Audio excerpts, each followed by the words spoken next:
Hello, welcome to Talk of the Town. I am your host, Abby on the Avenue, and Marketing Director for Appleton Downtown Incorporated. Talk of the Town is a podcast where we shine a spotlight on the people, places, and passion in our community. Each episode, we engage in meaningful conversations with community ambassadors and local business owners as they share their stories about what makes our district thrive. Whether you're a history buff, foodie, music lover, or something in between, there's something for you here. Join us as we uncover the stories of what makes Downtown Appleton one great place. Today, we have two very special guests joining us on the podcast, Dave Willems and Kim Mothy with Mile of Music, an all-original music festival right here in downtown Appleton. Welcome to Dave and Kim. Hey, thanks for having us. Yeah, thank you. Yeah. Before we dive in, I just want to have you guys tell us a little bit about yourselves and your background, your title with the festival, and how this all got started. Go ahead. I'll go first? Okay. Sure. So I'm Kim, and my title is kind of a long one, but it's Social Media Engagement and Promotions Coordinator for Mile of Music, in some sort of order like that. I love that. I grew up here in Appleton, so. You did? I did. Okay. Well, and I think if we were talking titles, I think we always refer to ourselves as part of the Mile team. That's pretty much how we do it, because when you're a smaller team and you're doing a bigger event and you're also doing year-round stuff, you kind of wear every hat. And you guys can relate to that. Absolutely. On the ADI side, any small business can relate to the fact that everybody's pretty much chief cook and bottle washer. And we use that line a lot when we're actually washing stuff. That's awesome. I love that title. So in my case, we basically were doing an Appleton Downtown Incorporated meeting down above the bar at the Leg Lamp with a number of the hospitality venues back in the fall of 2012 when Jennifer had asked me to lead that meeting. So I led the meeting and we had a conversation. It was kind of one of those where we wanted to have everybody kind of share their honest thoughts about what they'd like to see happen in downtown Appleton. And from that meeting, we probably had 15 or it was old school, so we did like a SWOT analysis. And we had easel sheets and the whole bit, and I still have them in my office.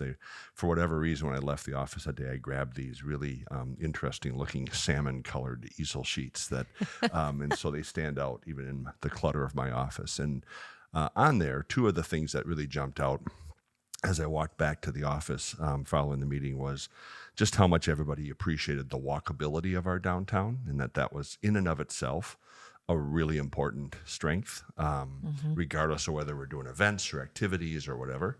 And the second thing was that everybody was looking to create some sort of an event that put people into the businesses to also complement all the great events we have outside that are on the streets and so forth. And so I was walking right past what is probably Gibson right now and thought about the idea of maybe doing something similar to South by Southwest, which I had attended in like year 2 and year 3 to date myself a little bit. That goes all the way back to the 80s. And I thought, having worked with the downtown businesses at that point for over a dozen years, I thought, that's something we could pull off, and we could rally the troops, so to speak. And so that's kind of how the thing got started, and how when we look at the team and pulling the team together and working with the ADI team and working with the Convention Visitors Bureau teams and stuff, it was a lot of familiar faces, a lot of folks, even though the faces have changed somewhat now, which is a good thing as we go through it. It was really more of a situation where when you talk about starting it, I'm always quick to point out that there was an initial idea. The concept was created literally on the avenue walking back to, but the reality was we then had to pull in the entire Willems marketing events team. We had to get commitments from a number of people that kind of looked at us and said, "You're going to do what? And it's going to cost how much? And we're not going to make any money?" Sure, that sounds like a great idea. And Love it. Sign me up. Yeah, sign me up. And so then we went out and reached out to those real critical partners. And it was cool because, no one really batted an eye or blinked and just basically said, let's go for it. Yeah, and something that I've heard a few times, and I know that Jen brings up, is how quickly this was turned around. Because I know that you kind of came up with the idea and, wanted to pull it off that same year. Yeah. Right. It was basically, that meeting was either September or October. And then in November, had a couple of critical conversations, sat down with my brother at the time, who was my co-owner of the business, just to say, this is a crazy idea. I think it's going to be a really neat idea, but I think it's going to be one of those we have to be committed to for the long haul, and we're going to have to figure out every year for a while. I didn't know it would take a dozen years to figure out how to get back to break even and all that sort of stuff. But again, I also knew the community pretty well, having with the marketing firm going back to when we started it in 1990. We knew the community really well, and we knew how much interest there was in doing cool stuff. The PAC had happened in the early 2000, 2001 in that area there, and that had been a game changer for the community. And we were now another dozen years later, and we're thinking there could be another game changer here if we could do this right. And you kind of need those every now and then. And then you need all the other great stuff that happens, the farm market and Oktoberfest and all those different things that occur, the Thursday night concert series. All of that adds up to this cool mosaic. And I think the part that when we decided to kind of do it, it was November, end of November, and basically what was the deciding factor was I was going to hit a few of the holiday gatherings that would involve some of the potential sponsors in the area, and I was going to kind of weave it into the conversation over a hot toddy. And so that's kind of how we went the sponsorship route. We secured a few of them that way, and just saying, hey, we have this idea. And they're like, oh, wow, we're in. Yes. And then the calendar flipped. And at that point, we started to have more of the community conversations, Lawrence University, ADI, PAC, to talk about, hey, would you be in on this in some form of a partnership? We didn't know what all the partnerships would be. Right. And then it kind of, it was basically, we announced in May of that year, after securing a $15,000 bridge loan that kind of just went into a separate fund from Fox Communities. That was basically, hey, we can use that money to get started. We can, if we have to put a deposit on an artist or do something, we have that dollars. And I went in and talked to Greg at the time, Greg Hilbert, and he said on the spot, he said, we'll do this, and we think it's a great idea, and we're in. And so that's kind of, you're cashing in some chips from maybe having provided a lot of marketing services over the years. But in reality, we just knew the community was, I think it was ready for something kind of big. And also that I've always said this about Appleton and the Fox cities in general. When we get called by other communities that want us to talk about Mile of Music and could you come and do this here? Could you tell us how to do it? The reality is, there's certain pieces of a community that have, for something like the way we did it, which probably isn't, quite frankly, isn't the smartest way to do it, in terms of just deciding to jump in and do it and not have all the proper funding and all that sort of stuff. If you had a bucket of dollars that you were starting with, you could start it in any number of ways. In our case, it was making sure that we had in-kind support, making sure we had all this hodgepodge of support, and that was the key to the whole thing. Was I knew that the community was going to do it, and as I've always said, this community comes to the table faster than I think most. In fact, maybe even any other community that I'm aware of. So if you want to reach out to the business community, you'll get the business leaders that'll come to the table and take a listen. They may not agree with it, they may not think it's a great idea, or they may not think it's a priority, but they'll come to the table, and you can get the 7 or 8 factors of the community to the table. And that's what we were able to do with Mile of Music. And so that gave us the confidence to move forward. Did we know that it wasn't going to become this lucrative thing anytime soon, but could it be enriching for everybody from a different perspective? And that was what we always call, soul enriching versus the other type. Yep. Sure. Absolutely. Kim, what were your thoughts when you first heard about this idea? Well, okay, so a little backstory, and he laughs because Dave is my dad. So for those that don't know, I think it was a conversation on the way. You must have been driving me home for like spring break or something like that. And it was kind of like March-ish. And like, oh, what are you up to this summer? Would you like to help out with this? And I was going to school for marketing at the time, or PR at the time. And I was like, yeah, sure, whatever. And, I don't think any of us really knew what we were getting ourselves into. Yeah. I think we still don't really know true. Sometimes.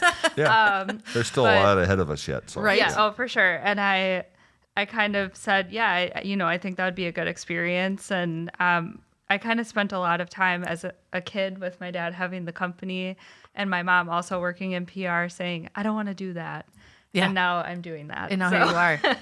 Heavily influenced. We pulled her in. You did. Yeah, but You it was a really interesting experience, especially that first year, because we had no idea what to expect. We didn't know if 100 people were going to show up or if like thousands of people were going to show up. And obviously we were fortunate to have the latter.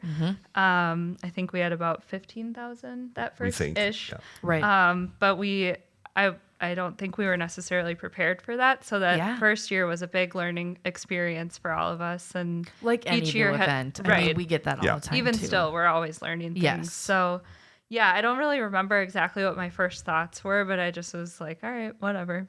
I'll try it out. Let's do it. Yep. Exactly. And now here we are, 12 years later. I'd compare it in a way to Light the Night, the very first one, where you're putting it on. It's a free community event.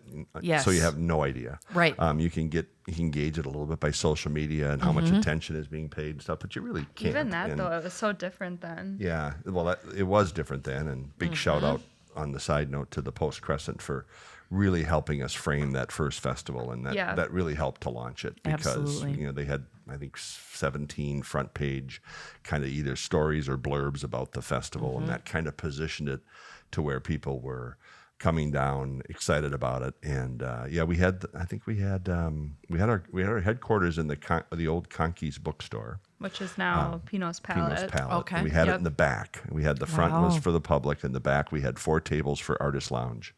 And That's awesome. And Stone Arch was in the back on a grill cooking bratwurst. Which was kind of a last minute, like, hey, we should feed these people sort of thing. Because the first year we did riders for all of the artists, which is a fairly common thing with festivals. But after that first year, we kind of realized, one, there's a lot of vegetarians and gluten-free artists. And other dietary restrictions that can't have brats and burgers. And then that must just be a Wisconsin thing. Yeah, that right. We just think everyone can eat brats and burgers. Cheese curds, beer. And then so we kind of, worked with Stone Arch for the next year to figure out a better system to Whole different approach. Yeah, absolutely. Different food and all of that. It was funny. You bring up the riders, and this is a little side note, but for a lot of the folks who pay attention to this stuff, do events, every artist we had we were thinking we were going to have 50 or 60 acts that first year, and we had 107. And so with 220 sets. And so we knew that if we did 50 or 60 or we did 100 sets of music, that was still going to sound and feel big, right? So that we didn't have to worry too much about how big it was the first year. But it kind of everybody kept calling, and other Wisconsin artists were calling, hey, what are you doing? We'd like to jump in.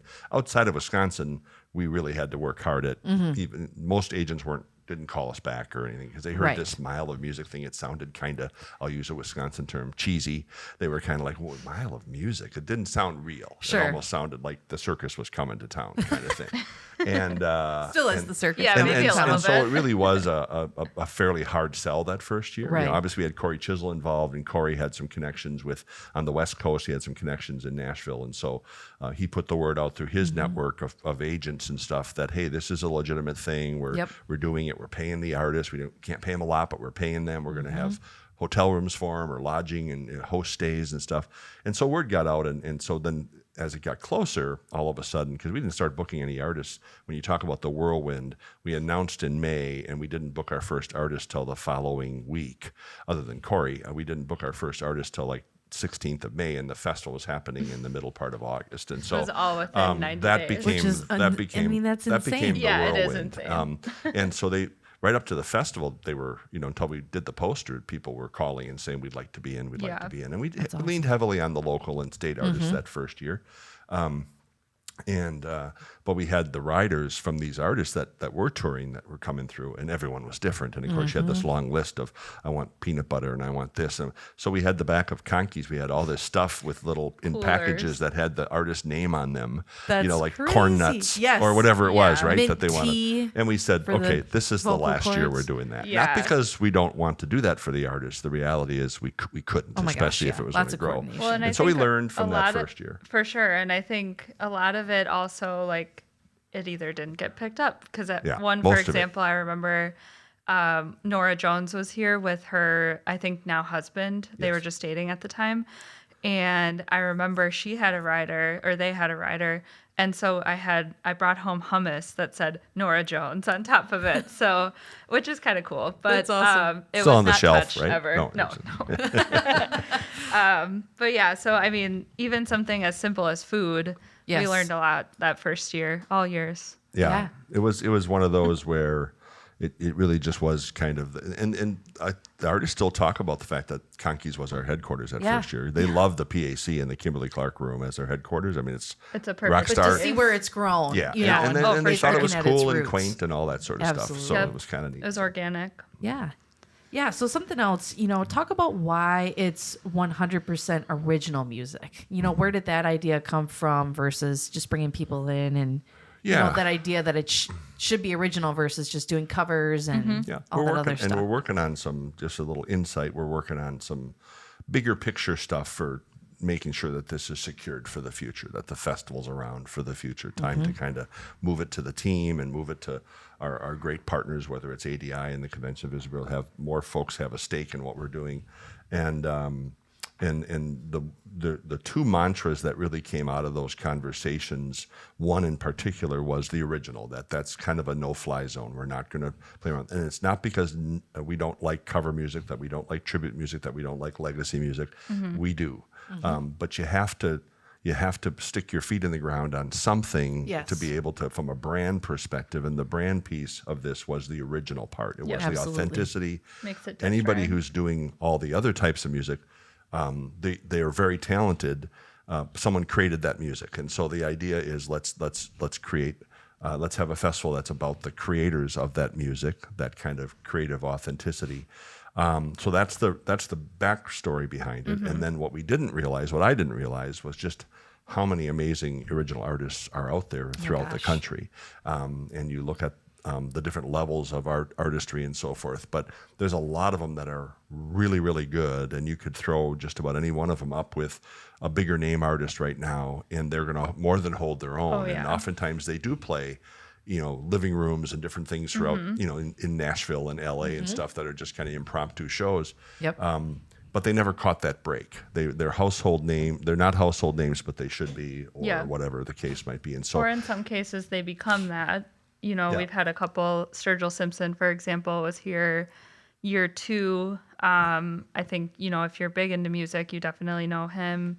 But we record company. we have a number of artists that are still that have either made it bigger or are definitely on the cusp of that as well. And we decided after the second year that was our focus, was going to be on artists that were Up and plying coming. their trade, that were touring, that were doing these 20 and 30 city tours. No one necessarily knows they're out on tour other than the people who are following them, and give them a chance to have a weekend where they can come to it and they can be the rock stars. Yeah. They can be at the top of the poster versus being at the bottom of the poster. Yes. And that has served us very well. And I Yeah. think the feeling is we want to stick with it. So original is one of those areas that that's not going to get, I think, touched. gonna The change. second one is the fact that it's in downtown Appleton. So that's one. It may not have been 100%. There's no way but the reality is it's 99.99%. And Yes. so as we look at the future now, though, we want to make sure that is secured as a thing. Yeah. Yep. The free thing, I don't think that's ever probably going to have to be written in stone.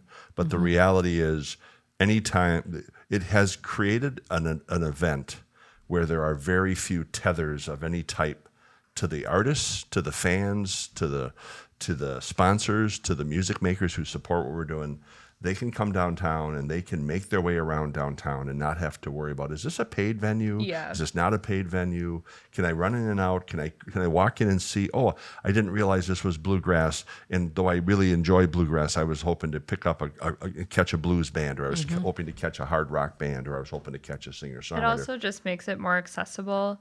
The free piece, or our goal is to keep it affordable if it ends up going a different way at some point, because we want to keep it accessible for people in the community. I mean, there's festivals all over the country where you're paying hundreds, if not thousands of dollars to attend. Camp, obviously, camping's not really an option at this festival.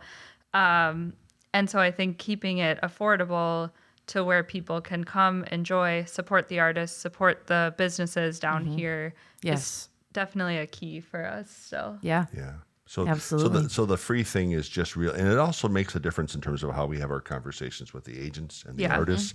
They're coming to a free community event. It's a different conversation than once Yeah. you start charging even a small amount of money. And I think the biggest thing for us, you didn't ask this, but the biggest thing for us is attendees who come to it. Once you start, say you buy a $50 wristband for the weekend. Guess what? Guess what happens to expectations at that point? Yeah. And it just changes everything a little to a significant degree. And I'll tell you, last year when I sat at the hotel and had a chance to talk to a lot of the attendees who were coming through, many of them in their 60s, 70s, 80s. There was a couple walking through, taller fella, shorter gal. They were probably late 70s, and they walked over to the table and they said, I can't tell you, he said, how the last time I saw this many old guys this happy, he said. And he was making a joke about the fact that people were literally skipping up and down the street because they amazing. remember drums and guitars and rock and roll, and they remember the different types of things. Absolutely. And they were also looking at the cool diversity and all the different opportunities. And Yep. I always say one of the things I'm most proud about is the folks who come to our festival as fans or artists and feel comfortable here when they may not have known anything about Appleton, not sure whether it's a town they can come to and feel comfortable in. And I think that's one of the, for me, that keeps moving up the list, and it's one of the top reasons that we do the festival now is to open our hearts and open our minds to artists and fans that just want to come and exist that weekend for music, but also be kind to each other and all that Yes. sort of stuff. Yeah. So I think that's, what does my shirt say? Good vibes. Good vibes. Yeah, that's it. Comes Yeah, for the good vibes. Yes, exactly. Yeah, and I think that's really amazing. And one of the my favorite things that I've been hearing about as I hear from about the festival is just how much people, when they come here, their expectations are low for if they've never been here, but then they come to Appleton and we absolutely blow it out of the water for them. Yeah. And just to hear about how much they want to come back, not only to perform at the festival, but also to just come and experience Appleton themselves, to come back and check out all the things that maybe they didn't have time for during the festival, or what have you, but just the idea of how much they appreciated our city and how much they want to come back and explore and how cool that is. We see that a lot. And then one thing that has been really cool, especially over the last couple of years for me, is seeing the artists going to each other's shows, Yes. which I think has always happened, but I think they're just sharing about it more.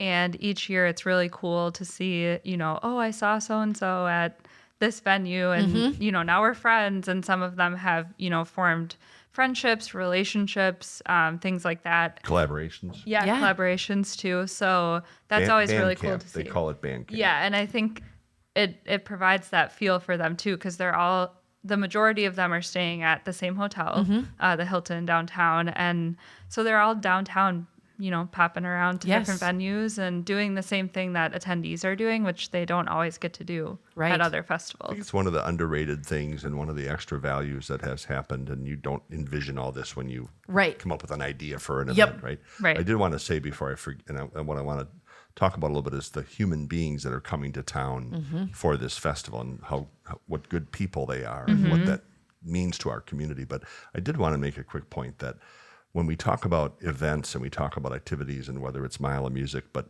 all these other events that we're doing in downtown and all these other events, quite frankly, that are happening in the Fox cities as well, there's a level of quality to them. There's people behind them that really care, that they're not just throwing an event to make a bunch of money and so forth. In most cases, they're trying to make enough money to be able to keep their jobs. Yeah. And Yes. that's just the reality of it. And so the caring comes in, how would I like to be treated at an event? How would I like to see this event take place? Yep. And that's just, it has raised the level of experience that we have in this community for people who come from outside the area. So when you talked about people coming from outside the area, it isn't just Mile of Music. It's the experience they have at the PAC. It's the experience they have at Light the Night. It's the experience they have at other events. And I think that that's got to be first and foremost for us all, because I think Appleton has become known, not just from a music perspective, it's become known as this place that has this center of activity that is really cool. And when being somebody whose office building is downtown, who lives just a few minutes from downtown, Me too. and who continues to have and has a music venue downtown now. I'm downtown way more than I probably should be. 99.9% of the time. If you ask Mary and ask Yeah, Jim. there might be some Dave spottings counted throughout downtown. But the reality is, I have always said, back to my even days in working with LaSalle Clinic and that whole network health system, and how I was on some board of directors for different communities throughout the area, if we can keep a strong in each community, if we can keep a strong downtown, but particularly the hub of our Fox cities is the downtown Appleton area, and if we can keep a strong downtown Appleton, a vibrant downtown Appleton, then I think that's a huge piece of it for all of us from a quality of life perspective. And so that was a driving force of the idea. Absolutely. Definitely. Yeah. As we've been talking about, the artists and how they're kind of coming from all over, especially now, as you're in year 12 of the festival, coming from, all over the world, Yeah. and I know that Ian on your team handles a lot of this, but just to give people a little bit of a perspective on how the artist selection process works, how many are applying each year? How do you narrow it down to artists, old versus new? If you just could give people just a little insight into how that works. Because, it's a huge process. It is a huge process, and obviously there's a lot of people you can't have a festival like this without, but artists are definitely one. Absolutely. You need music for a music festival. So we have an artist submission process that runs for just a few days in the fall. And we've, kind of fine-tuned that process throughout the years. I think we're still working on fine-tuning that process. I think last year we had about 500 artists apply within a 5-day span. And that's just new artists. So we also had a returning artist submission.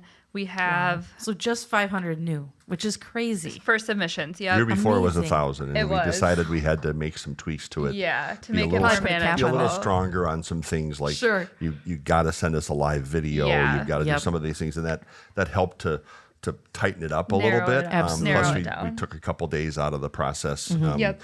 Prior to that, we had only done a few days, and then we had also it just was capped it was a it, too. little bit. The one year we did it, we capped the number of artists that we were going to take, which I think was 250. And that was that. I mean, That was It not didn't good. go well. That was not good because it closed. It's all learning curve. Well, it closed. You said It it's always closed in an something hour and a that's half. changing. Yes. It closed in an hour and a half. So you had all Yeah. these artists around the country Who were that were upset. going. They were baristas in a coffee shop for their Sure. day or job. teachers or Yeah. Or whatever. teachers. Or they're in and a they were- different time zone. Teachers, I teachers is mean- a good one. They were music teachers. They went home at 4:00. Yep, and They it's closed. Fired up their computer and they were all excited to apply for the festival, and my it was gosh. closed. Yeah. So we decided, okay, so we have to make it more accessible. We have Yep. to change that. We have to leave it open, let them know about it.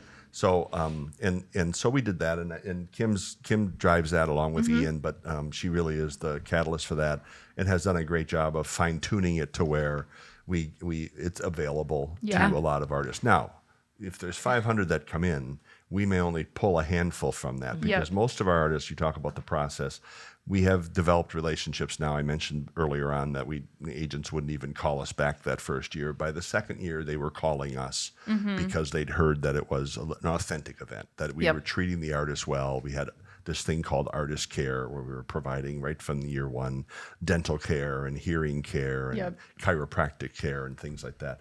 And so it was cool. So long and short of that is we've developed relationships with agents and artists. And then we have, of course, all of our artists that have played, 1,150 different unique artists have played the 11 years of the festival. Yep. Wow. They all know other artists. They all know other bands. Hey, And you got to check out so-and-so from Charleston. You got to Right. check out so-and-so And the from. majority of our alumni, we call them, want to come back as well. Yep. Of course, not all of them are bands anymore and things change, but I would say 90% of them want to come back. And Yeah. so from that perspective, when you're talking about new versus returning, it is hard to pick because we only have about 100 slots for returning artists. You're looking at a pool of 1,100. So it's nice to be able to have places like Gibson, and we have like our Courtyard series and Rhythms and Brews where we can bring people back throughout the year, even if they can't be here for the festival. So it's definitely a process, but it's fun to see who, makes it on the lineup. Yeah. And I think, the key to all of that is just the beauty of the momentum that has started and is still continuing for this festival, and just we're how very excited fortunate people for that. are. Absolutely. And it's just really cool to see. So it's been an interesting process in the sense, I'll just say this real quickly, that we've tried to keep it like a certain size. And this is a guy who my whole life has been about developing publicity for clients and for ourselves and for Mile of Music initially. We went from developing publicity that first year or two to like not even pursuing it anymore because we wanted to kind of keep it the way it was. And then one of our artists, Jamie Kent, mentioned to his friend, the editor in the Nashville Bureau of Rolling Stone. And then, so we had a Rolling Stone article. We can't really say no to that, No. So we had that in 2022. And then now we just, in the process of and excited about with the airing of, and just recently with the airing of the PBS broadcast, that is probably going to be a little bit of a difference maker in terms of how we're going to see things, because that is a lot of our crowd, the PBS crowd, and so it'll be interesting to see what that does to attendance. So we're kind of watching that. How do we have to adjust the festival? Because to this point, we've been successful at keeping it about the same size, about 100,000 attendees over 4 days. But then you add in a statewide documentary that will go out to the entire state of Wisconsin and beyond. Absolutely. Might change it. Yeah, so that might change. We're going to keep a close eye this year to see what happens to the crowds and that sort of stuff. So very exciting. Yeah. So something else, you mentioned it just a little bit ago, Dave, is the Artist Care program, and how important that is to the festival. Very unique to this, to the festival, and how much the artists care about that. So if you just want to talk a little bit about, how the program works, what it offers, and why that makes a difference for artists. Yeah, and I'm gonna say it with 3 words: Mike Van Thull, which is actually a name, but Mike is the one who coordinates our Artist Care program. He really is the backbone of the festival operations. He's the behind the scenes guy that you don't see all the time when it comes to operating the festival and implementing the festival and executing the festival, but he's also taken it under his wing to be kind of the lead when it comes to artist care, because he really it's a really cool passion point for him that has evolved with the festival, and so he's continued to evolve it and build it. We started with 3 or 4 or 5 things the first year, pretty big things. I mean, we did a whole bunch of dental care that first year, thanks to the Romanescos, and I call them the gang of dentists. But there's a bunch of them, and they're all dentists, and they've done a great job. A couple of them have retired now, and Jeff and Rick, who started it with us, have retired, but they're still paying close attention. They're still involved. They still come to the festival. They still support the festival. And then we had the hearing care that we did right away, and then we've got the Grammy Foundation involved now. Music Cares, they provide the devices. We do molds at the festival for artists, and then they get a month later they get a mailing of a custom ear mold for free to them. Absolutely, completely free. About 100 next of level those. Care. About 100 of those that we can do, and we have them all laid out. When they come in for the festival, they can sign up. They can start signing up right away. There's massage therapy. We have the hearing care, we have mental health care. And I think all of this just becomes really important because it's not something that they regularly have access to. Many of them don't necessarily have health care, especially if they're full-time musicians. Healthcare can be really expensive. So being able to offer something like this is great. And we're always happy to hear when, even though it's very unique to our festival, we're happy to hear when other festivals start to implement similar things, because it just helps everybody. Yeah, it's happened recently in the last couple of years. Some new festivals have started to do artist care. That's cool. We talk about artists not having care. We have an artist, Chicago Farmer, who's played the festival, and he has a great song called "Married with Benefits." He got married and she had benefits, and so he wrote a song about the fact that for the first time he had benefits. That's awesome. It's a pretty humorous singer-songwriter song, but that was why it was kind of started. I will say, shout out to Corey on this in the sense that for sure, and when we got together early on in the process, and we had a number of people, and they were all throwing out ideas. So one of the first things he ever said was that he could tell within the first 15 to 30 minutes when he went to a festival or to a venue whether he'd ever want to go back again. You can kind of tell just from the vibe, the receptiveness, and so forth. And he said, if we pay attention to making the artists feel welcome here, like he said, then because Appleton, we're not necessarily on the way to anything unless you're like going to a football game maybe or something. I think we feel great pride in the fact that we've kind of created a thing now that these artists want to come to. Yeah. And that was the idea. Made it a destination. If we do for that, them. they'll want to come back. Yeah, and absolutely. so that's kind of been a mantra for us from the start, and that's where the Artist Care program derived from. We went back and started thinking about what could we do, how could we do things a little differently, what could we add in that the artists that are coming here, and then one of the things that came up was some of our local artists said, well, one of the things that's really hard is for us to, we're just trying to get by, and it's hard to have benefits, it's hard to have any kind of this care, and we said, well, we all knew different folks, and we said, let's make that happen. Yeah, it ties back into what you talked about earlier, Dave, of just how the Appleton community can really rally together when there's a cool idea by that, and just the support that they bring and everything. And Kim, I think I talked to you about this at one point, that there's some that literally, they know if they can come to the festival that they will like carve out that time to get their teeth cleaned while they're here, or to get a haircut while they're here. They plan for that, which is just, such a really unique thing, but just that next level of care that they are thinking about beyond just coming here and performing, just making it like, it's a trip back home. Absolutely. And I think this community is just so, we get multiple requests a year of how can I be involved with your Artist Care program. So it's definitely a very unique program that we're really proud of how that's developed over the years. Absolutely. Yeah, so as we're kind of wrapping up our episode here, I'm going to ask each of you individually, Kim, if you want to go first, what is one thing that you want someone to remember about the festival after they're listening to this episode? That's a good question. We didn't talk a whole lot about it, but I think something that I always like to share is just that anybody can create their own experience at Mile. We have 35 to 40 different venues. If you're more into the listening room side of things, we have 10 to 12 different listening venues. If you're more into the bar scene, we have plenty of, more rock clubs to go, check out those types of venues. So everyone can kind of create their own experience. If you want all outdoor, I think that would be my number one thing. And just, you can either some people schedule to the minute, some people just come down and enjoy. So whatever floats your boat, I think we have something for everybody here.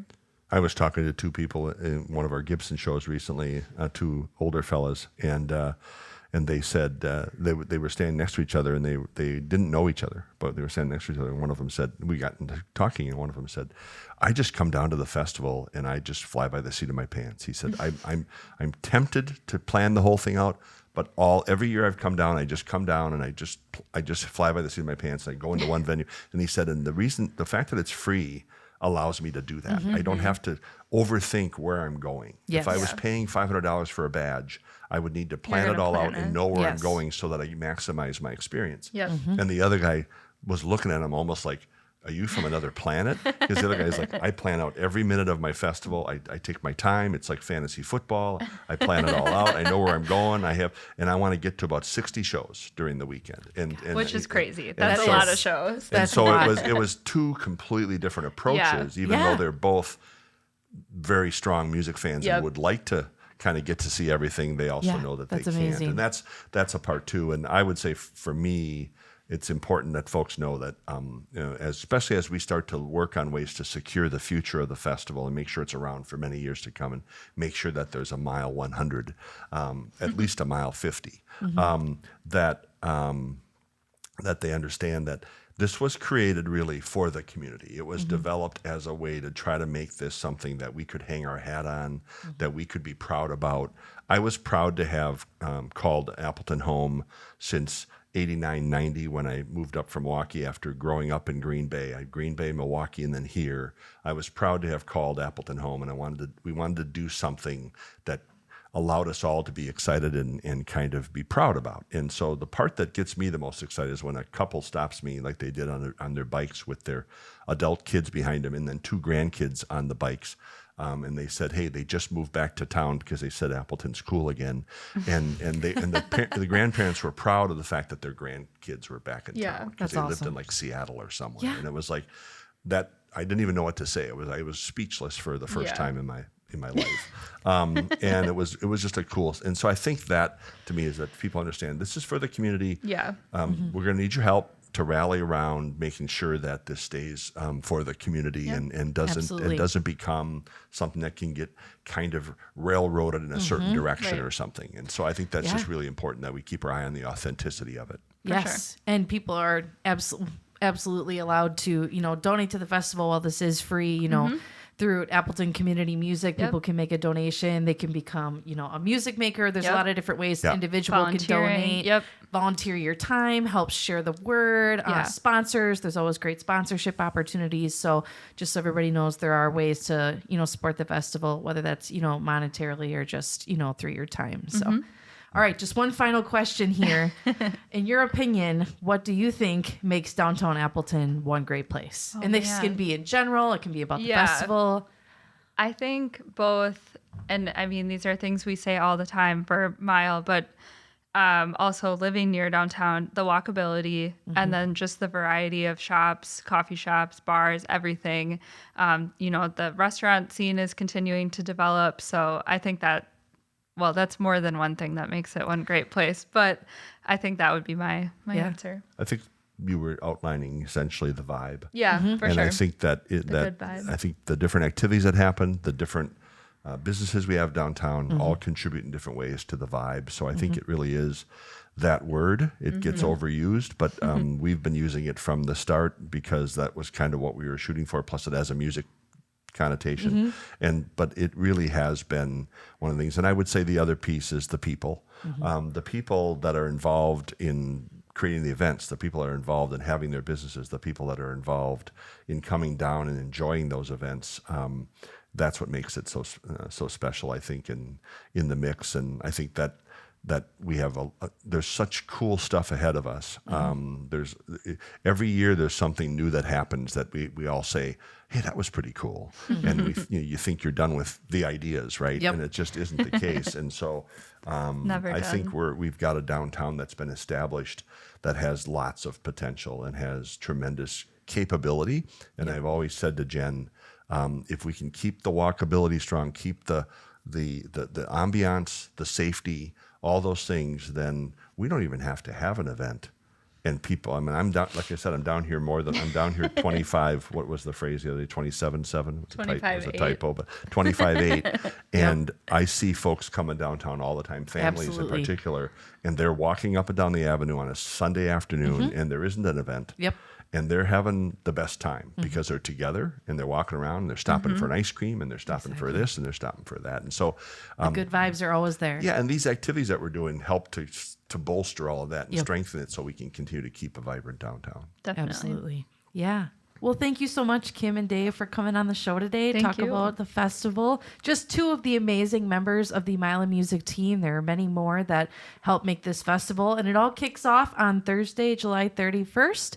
You can find more information on their website, mileofmusic.com, or on their social media pages. Just search Mile of Music Festival. The PBS documentary is out. Go ahead and check that out as well. Attendees are encouraged to download their app, which will give you access to the full schedule with live updates. Just search Mile of Music in the App Store and you can download it for free. Thank you all for tuning in to Talk of the Town. We'll be back with more stories, more voices, and more reasons to love downtown Appleton. Until next time, keep your ears open. You just might be hearing the next Talk of the Town.